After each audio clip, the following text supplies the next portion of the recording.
Imagine walking through your town and seeing a man lying on the ground. You return the next day. He's still there. A week later, still there. A month later, he hasn't moved. People begin to whisper. Have you heard the rumors? Yes, it's spreading through the village. Something is wrong with him. Maybe he's cursed. Maybe he's insane. But then the truth comes out. This man wasn't crazy. He was obeying God. And God had told him to do something almost impossible.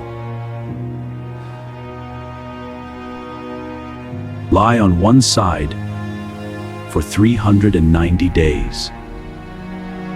Then turn over and lie on the other side for 40 more days. More than a year. One position, one command, one message. And the meaning behind it is one of the most disturbing warnings in the Bible. Long ago, the people of Israel were in trouble. They had turned away from God. They trusted idols. They ignored warnings. They thought nothing bad would happen. Even when prophets spoke, they didn't listen. So disaster came.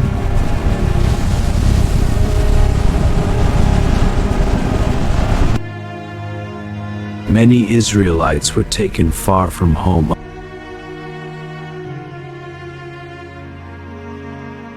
Among them was a man named Ezekiel.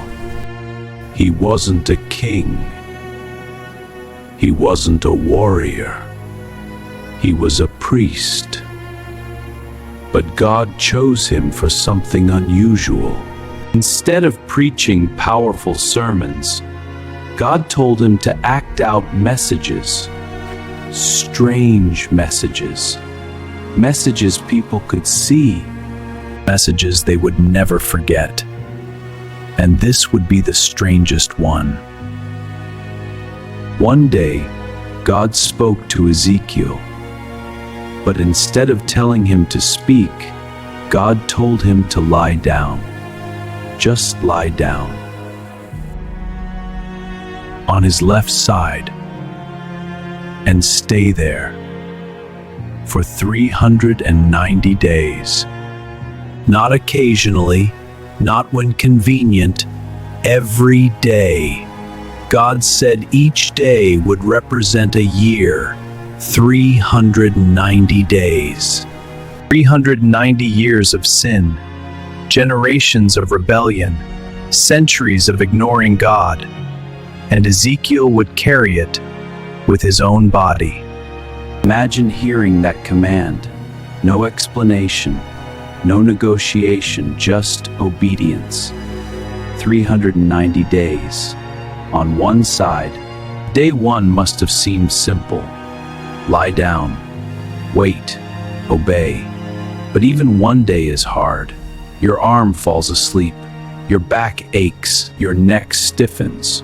Now imagine day 10. Pain spreads through your body. Sleep becomes difficult. Turning over isn't allowed. Stretching isn't allowed. Moving isn't allowed. And yet, Ezekiel stayed.